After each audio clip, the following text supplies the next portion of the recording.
We got a problem. We've got a pond here.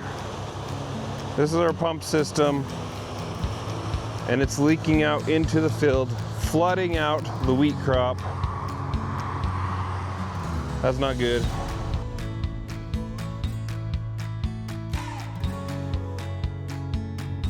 Good morning and welcome to Hurst Brand Farms, where I show you all the problems that we have on our farm. And today, we have problems. Let me show you what we got going on here. It is, come on, focus, 43 degrees outside. It was like 82 the other day. Of course, it's morning, but the high is only going to get up to about 50. I don't know what the high is going to be today, but we got a problem. We've got a pond here. This is our pump system, and it's leaking out into the field, flooding out the wheat crop. That's not good. This is the new pivot system that I've put up. And look at that. There's a mouse hole right there. See that?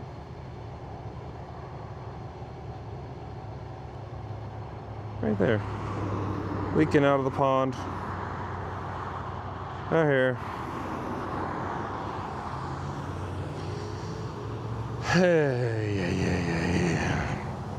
So what happens is this water fluctuates a lot. So this water is delivered through this ditch, and it comes from a larger canal, which is a quarter mile that way. In the morning, all the farmers shut off their water so they can move their will lines, and the canal rises because it's not being used as much. And so it creates more head pressure. I'm going to sit in the pickup for just a little bit. I'm still waiting for this to come down a bit. So the canal rises and it creates more head pressure, and so there's more volume up high, which makes, gravity works, and it pushes more water through the head gate, which just makes more water for us. And so it fluctuates, and it happened not too long ago. It started overflowing on us, filling up the pond. Yeah, so nothing I can really do about it. I turned the head gate down. It's just frustrating. It's okay. It's gonna be a good day. It's gonna be a good day. So this pump system was supposed to change with the pivots, but we ran out of time. That pump system is actually gonna go up into the canal, and I'm gonna pump it from a quarter mile or more away so that I don't have to deal with the fluctuations like this. So this fall, when the canal is emptied, when there's no longer water in it, that's what we're going to do. We're going to build a structure there, and we're going to put a pump system in there, and it's going to work wonderfully, and it's going to be great. Everyone's going to be happy. Yeah, that's how that works. So we got just a little bit longer here. I've got the water turned down so that the pond will drain out and stop flooding over into the field. The pivot's still running, the pump's still running. So, yeah, just not a whole lot going on, but, it's how it happens. It's cold, the wind's picking up. I kind of finished that project. I'm gonna have to go back to that system that was overflowing. And, whoa, oh, watch where you're stepping. Do that again. But we're on a different field. This field was planted with corn the other day. We got to start up our pivots on this. And so when we start up our pivots, there is a valve over there. Hopefully it's not plugged up with dirt. We got to flush the pivots, flush out all the water, all the dirt and mud and everything else that is built up over last year, and then it dries out and it flakes off through the winter, and so run water through it, it'll blow it all out. Otherwise, it plugs all of these nozzles. Dad's over there on the other pivot. I'm walking here to the center of this one, make sure valves are open, ready to go. We'll see what happens. Hopefully it all works smoothly. I'm so tired of irrigation this year. Irrigation has been nothing but trouble. Check the valves here.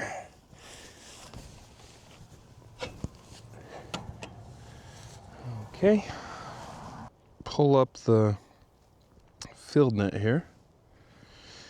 The app that I used for controlling the pivots. We're gonna open things up. Internal server error. Whatever that means. All right, now we're gonna open up the valve using the phone. Let's see if we can, there it goes. Let me show you how this works. So right here, this little blue contraption here is a valve that is connected to a solenoid, which is connected to the panel here, which is connected to a cellular data Wi-Fi signal, and we can control it with our phone. It opens up the solenoid, which allows water to go through, and or releases water. I think it allows water to go through, and opens up the bladder. I don't exactly know how the internals work on here, but anyways, it uses water pressure to open and close it. Pretty slick. So the pivot here is filling up, and then as soon as it fills all the way up and hopefully drains out the back, and I don't think it's going to. Oh no, the drain hose might be plugged. Yep, surely the drain hose is plugged, because it should be gushing water out the other side. So we'll go over to the other pivots and work on those ones. But so far, no plugged nozzles, so that's a good sign.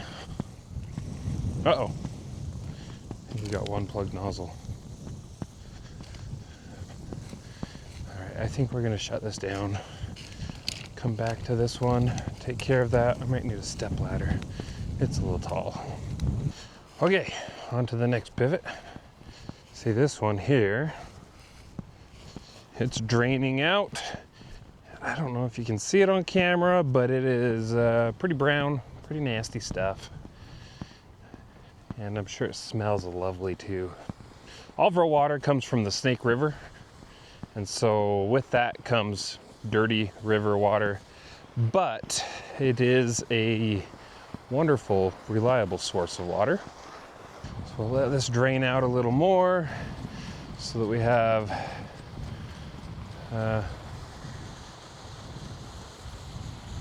clean area to get dripped on. So we don't have any pressure to put the end plug on. Yeah, that is nasty. Dirty water. Okay.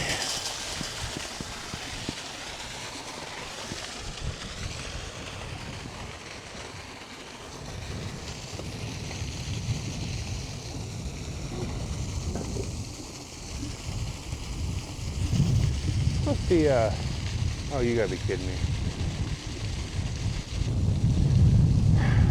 Of course, water decides to flow down the row that I picked to set the camera on.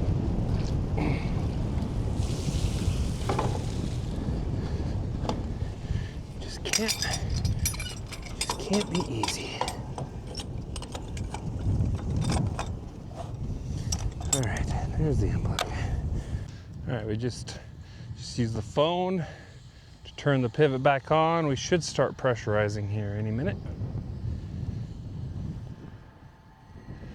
We'll open up the valve at the center of the pivot, let all the water run through, pressurize, and then hopefully on zoom.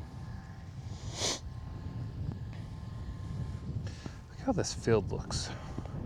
To me, maybe to others, you're gonna tell me, oh, that doesn't look very good, but like there's all this manure in here. Now, this field came out of sugar beets last year, and so there's not a lot of organic matter just in general, because the way we harvest sugar beets, you use a flail mower thing to take all the tops off. But yeah, anyways, we had manure spread on here last fall, and we worked it with our sunflower disc. And to me, that looks really good. There's enough of a dirt clod out there that the wind's not gonna take the dirt and blow it. Those dirt clods will actually hold things together a little better. And yeah, it's gonna be a good corn crop. Manure is really good in front of corn, especially. It's really good for the soil just in general. But it's especially in front of corn for some reason. Corn really likes high nitrogen, so. Oh yeah, we're pressurizing now. Hear all the air coming out through it. So yeah, like I said, last Saturday was like 82 degrees. I think it's Saturday. It's Monday now, and the high today is like maybe 52. I think last I checked on my pickup it was 45, and the wind's blowing. It's cold.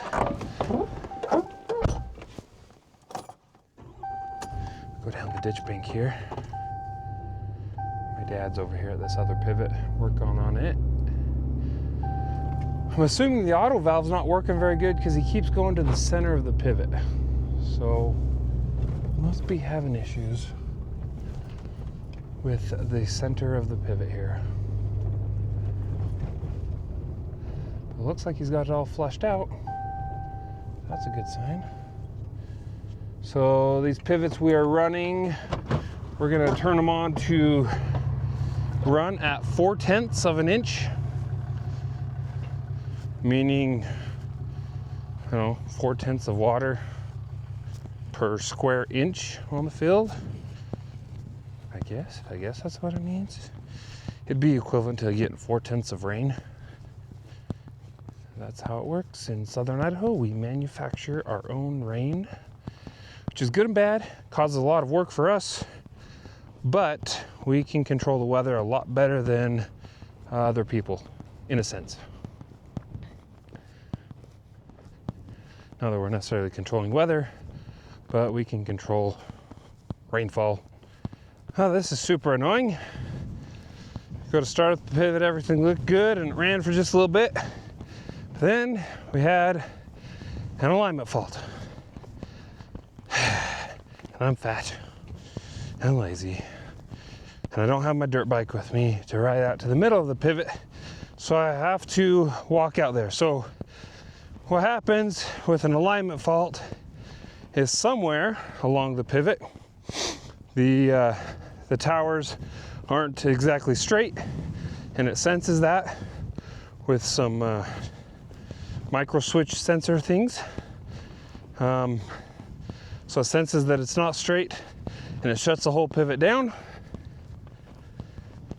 for safety reasons, so it doesn't like wrap around itself and run into itself and cause even bigger problems. So its safety's out, and the only way to override that safety, well, there's multiple ways. But the correct way is to go out to the center of the pivot and manually push the buttons to override the safety and walk the pivot around so it's straight again. Doesn't take much work, but you still have to walk out there. Thank goodness the corn's not 10 feet tall right now. And it's 102 degrees outside because that's never fun. The inside of a cornfield is super humid. Doesn't get much airflow. But it is kind of the opposite today. It's 44, the wind's blowing, and my hands are frozen. They're not really frozen, but they're cold. But yeah, it's always something. Always something. Another thing that could be happening with the alignment fault, I probably breathe really hard. It's probably really annoying to listen to. Don't focus on that. But another thing that could be happening with an alignment fault is one of the gearboxes are not working properly. And so a tower is getting ahead. And by tower, I mean the base where the wheels are on the pivot, the gearbox and everything that drives the pivot. But anyways, one gearbox could be bad, or the center drive motor, which is what drives the gearboxes, could be bad. That shouldn't be the case here. This one just has an issue, needs some adjustment, because we kind of fought this same problem last year. I don't know what the deal is, why it decides that it's not gonna work. But we're almost here at the pivot center. Gonna override and make it work. All right, to override, you have to push that one. You push that one along with that one, and you'll start going. Okay, so I'm working on that, and what I'm looking for is the end tower over here. Clear down there. Oh, come on, camera. Come on. Here we go. Watching for the end to start moving as it should.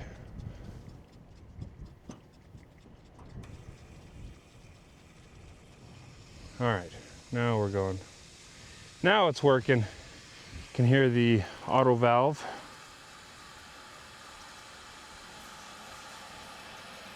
Releasing water. That means that it's working.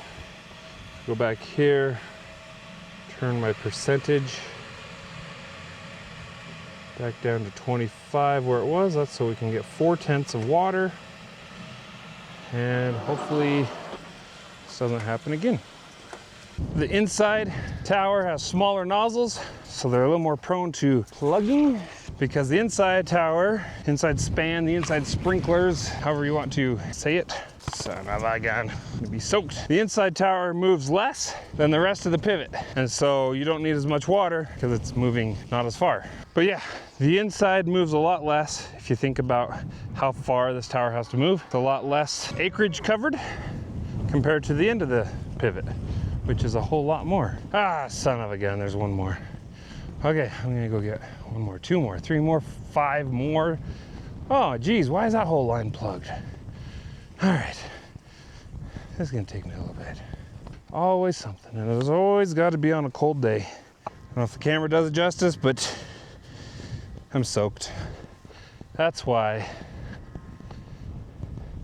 I don't like unplugging birds, but you know what?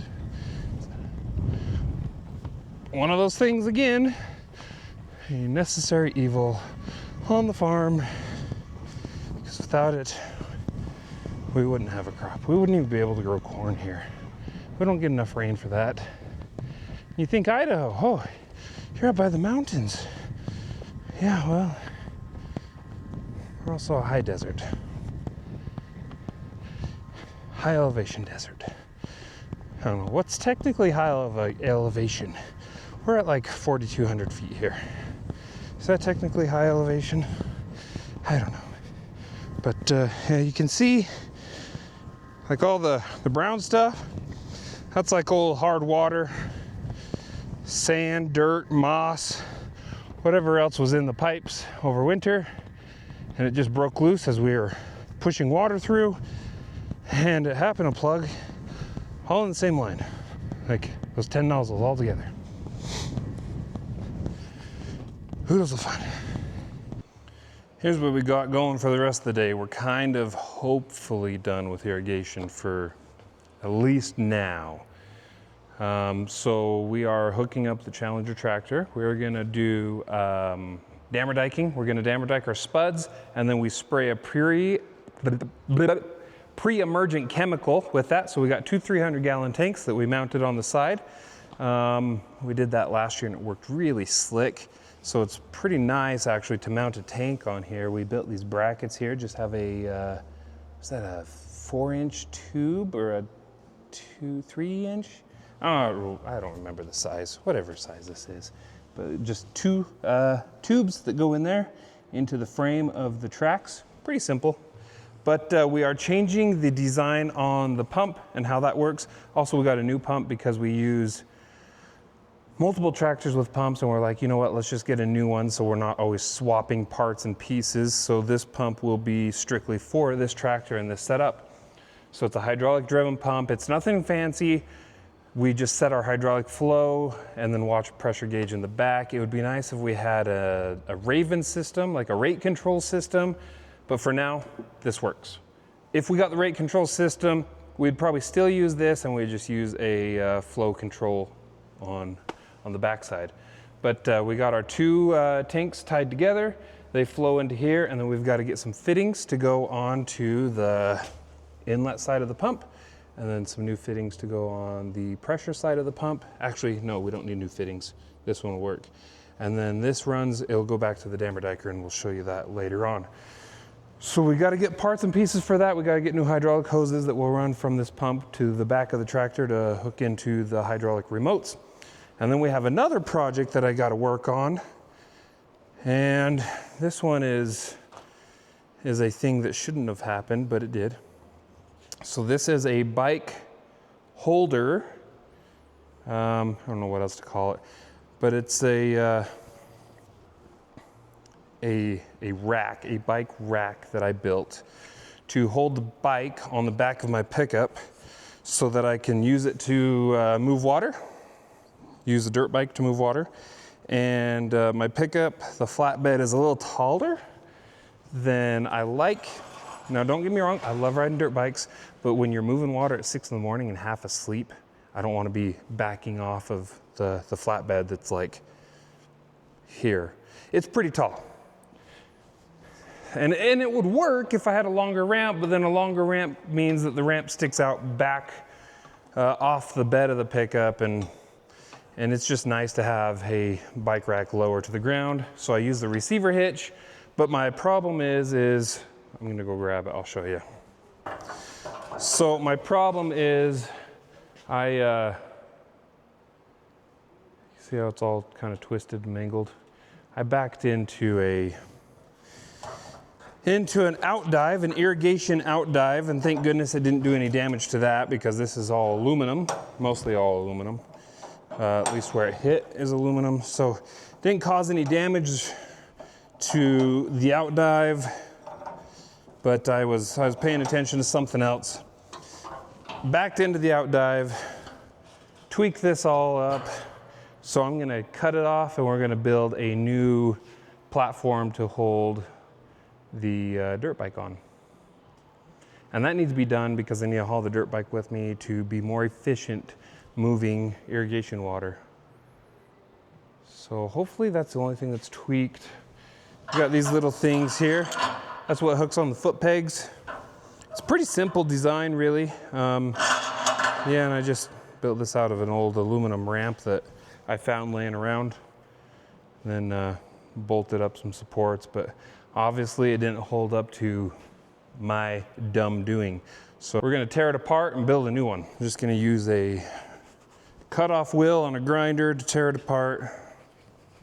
Nothing too fancy. And then we've got some 1x1 square tubing that I will use to try to figure out where to start would be the best. Anyway, some 1x1 tubing that I'm gonna just build a new thing out of, new holder. And it's gonna be pretty simple. Anywho. Gotta turn on my safety glasses. That's right.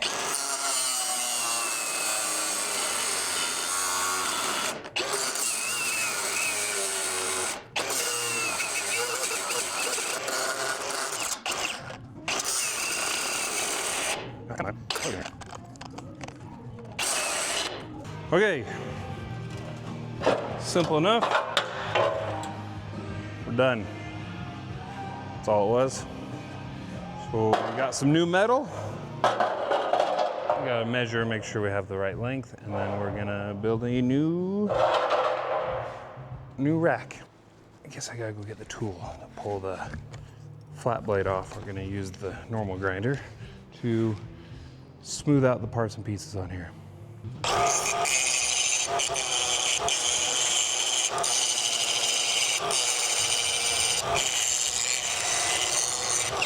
All right, this is what we're gonna build it out of, is just some 1x1 square tubing. We want 6 feet.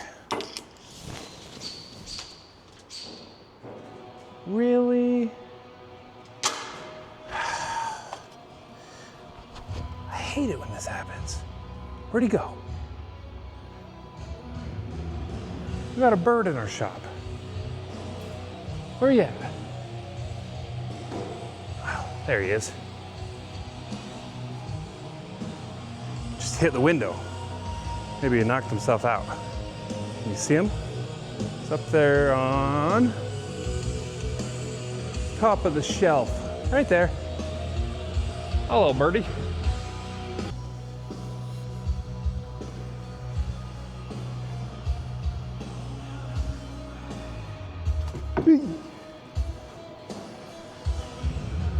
Flew away. Hold still there, little birdie. Hold still.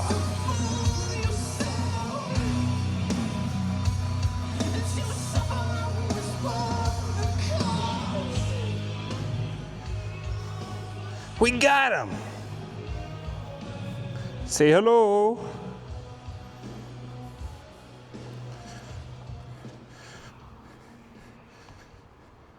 I apologize, but you are not welcome in our shop. Enjoy life, fly away, goodbye. Okay, back to cutting. We need 2 pieces of this 1x1 tubing to be 6 feet long, so I can build the outside of the frame. Right there.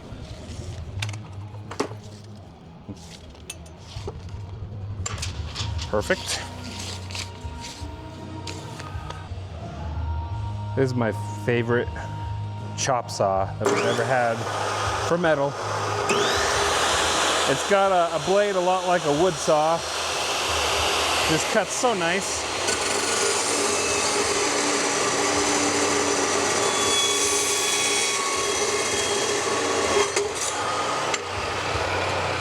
So nice. So fast.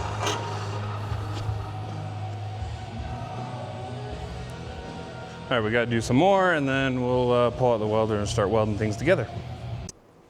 So we have the basic design. It's just square, nothing fancy. We're gonna hook up the welder here, just tack it together. And what's this? Right there. See? Turn welder. So 4 and 2. So I really enjoy this kind of stuff. I wouldn't quite call it manufacturing, but I do enjoy building stuff in the shop. We do a lot, like those tank brackets that are on the Challenger tractor. We built those in here. The dammer diker, you will see. We built that in a high school ag shop.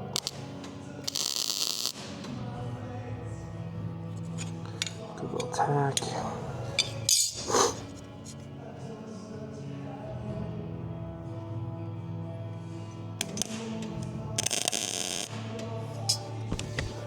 Tack. Looks good. Come to the other side. Anyways, we we enjoy building stuff in our shop. Sometimes you might think it saves a bunch of money. I question whether it does sometimes, because we tend to go a little overkill and spend too much time trying to build stuff.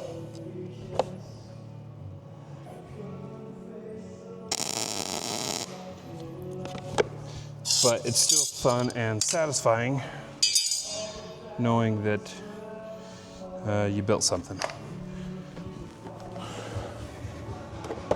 Okay, so we tacked those. Now we got to measure where everything else is. We're not gonna weld it up completely yet because once you start getting too hot, it warps things. So I'll make sure I have all my other pieces going along like a ladder. It's gonna be like a ladder a little bit. I wanna have those pieces in first so we don't warp and twist and bow and things like that with the heat from the welder. So I want my wheels of the dirt bike to sit in this hole, and measuring it out, I think, hopefully that music's not too loud. I want 18 inches, and that'll give us a nice little pocket for the tires to sit in so that they don't twist and turn and roll out as I'm going over anything rough. So hopefully 18 inches, and then that tire will sit in there about 3 or 4 inches deep. And if I need to, I can add another piece and make it work better. So let's get that in there. Other side, 18 inches.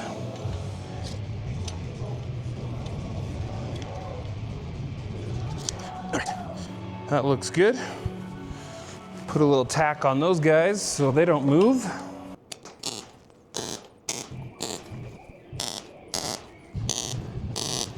Okay, let's bring the bike over and see how that fits inside those little holes. So I think it's gonna work. Hopefully it doesn't sink too far down, but I think that will work. So you can see there's the bar here and the bar up in front, and then the tire will just, yeah, because it's gonna be elevated. This rack will be elevated, so those tires are gonna sink in between. I think that'll work. Might be a little challenging to pull it out of when I'm unhooking and pulling the bike off. But we're gonna roll with it, see what happens. If it doesn't work, I'll just add another bar here, a couple inches tighter. But I also don't want my tire to be twisting on me as it's on the back, because then it can fall out, or bouncing and falling off. So I think this is gonna work. This is what we came up with. So it goes in your receiver hitch.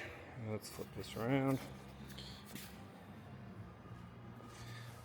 So it goes in the receiver hitch here, and then we have these hooks that hold the pegs on the bike. And then that hole actually was too big for the bike tires, and so I put another piece down below, and then I also gusseted to the bottom over to here, and that should hold because it was flexing, the outsides were flexing where the tires were, and as I go through holes and rough roads and all that, I didn't want it flexing too much, so I put a little gusset bar, I don't know if you'd call that support bar, underneath.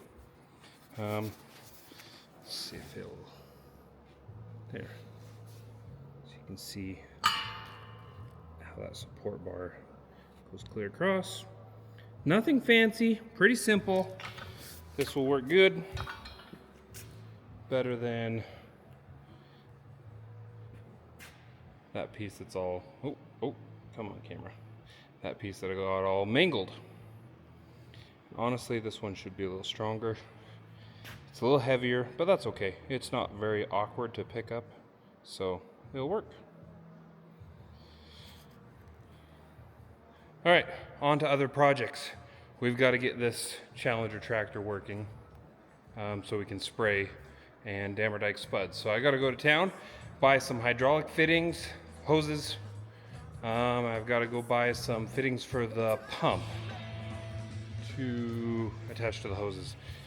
And hopefully we can get that going by this afternoon.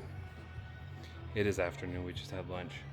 Hopefully by this evening we can get it all, dial it in, and then we can just zoom tomorrow. Cross your fingers. Finally, we got this old conglomerate of stuff here.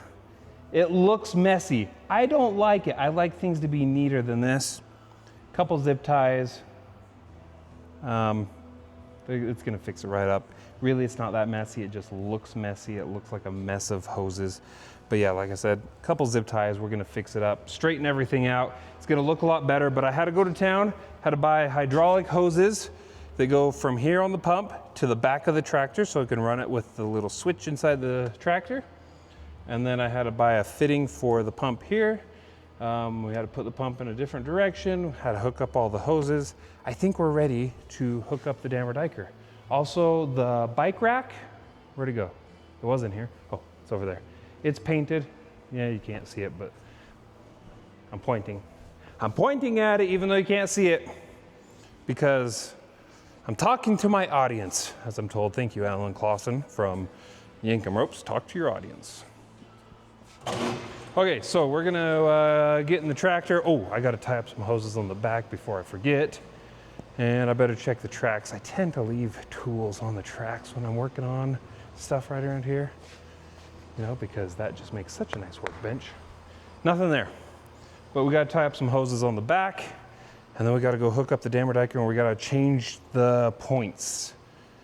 The points on the shinks.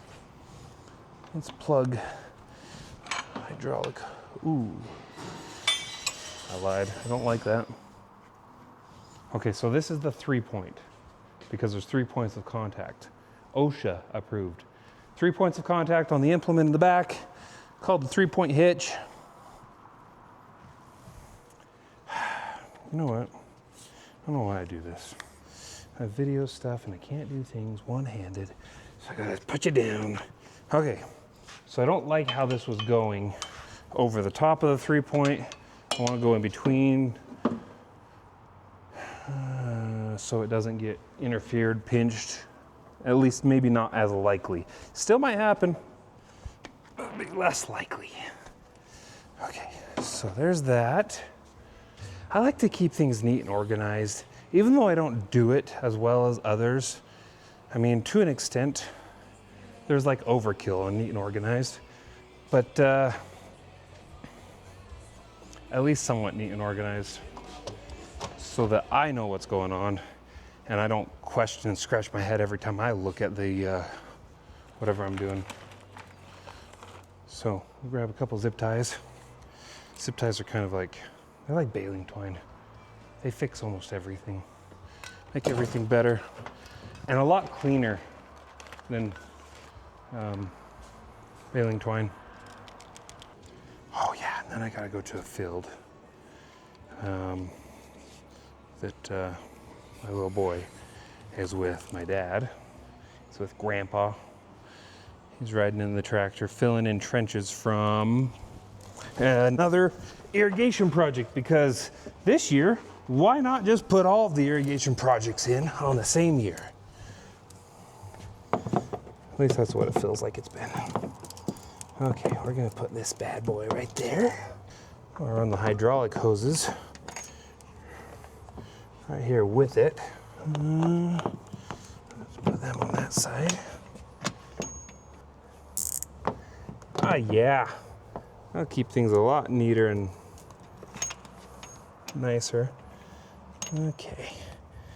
I'll tie this around that one. Come on. Oh, okay.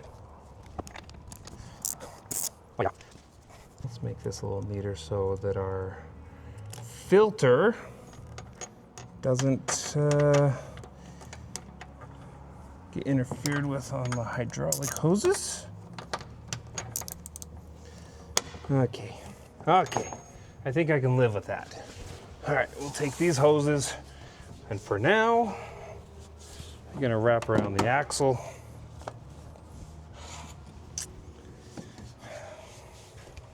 Should have been going by now. But you know what? We'll get it done. Back up here to the dammer diker. Hopefully get hooked on without any issues.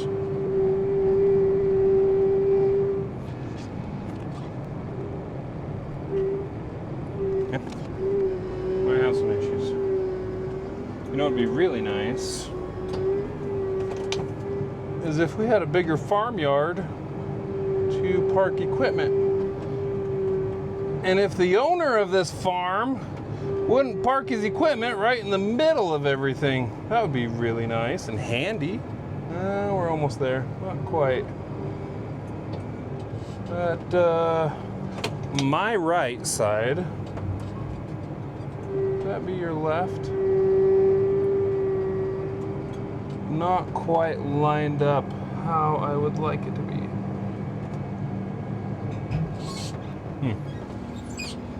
All right, I think we're close enough. We're gonna haul it to the shop, and we've got some shanks to change, some points, not shanks.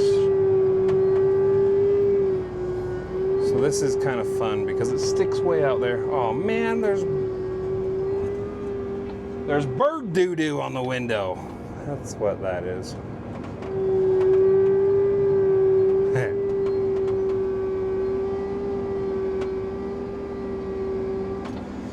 Anywho, all right. Oh, I gotta show you this. Who parks all this stuff right here? Why? We have another yard to park that. I'm talking to my father because he will watch these videos and then he'll just yell at me, why are you talking bad about me on the video? I'm not talking bad. I'm just offering suggestions to be better. And there's yet something else in the way. So I've got to go out and around and on the road. But yeah, anyways, here's the dammer diker. We'll get out and show you once I get back into the shop. Get out and show you exactly what's going on here, how it works.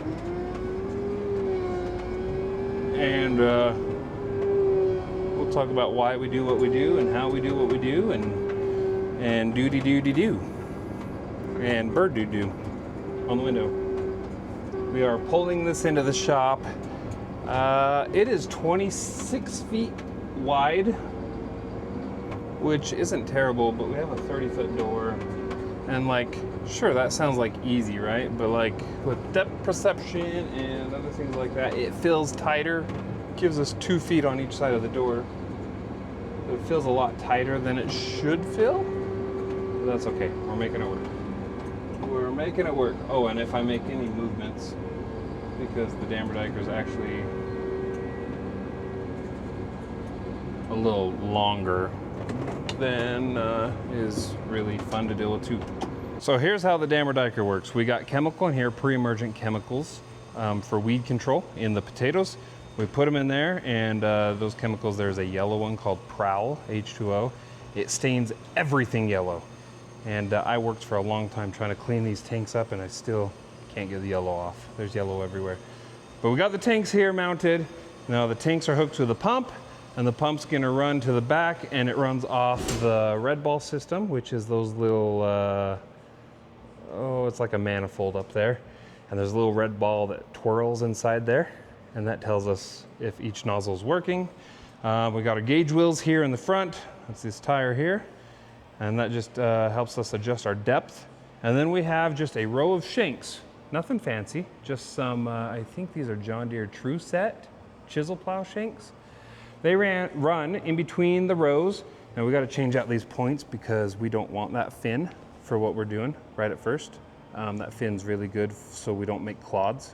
I don't know why. I don't know the geometry or the physics on that, but it helps to not throw dirt clods up and over. But what we're doing is we're actually, for this year, this was from last year. Now on this year, we actually want to add more dirt to one of the fields that we are cultivating. And so we need to do a shank without the fin here because that That fin prevents the dirt from throwing up, and we want more dirt thrown up on top of the hill.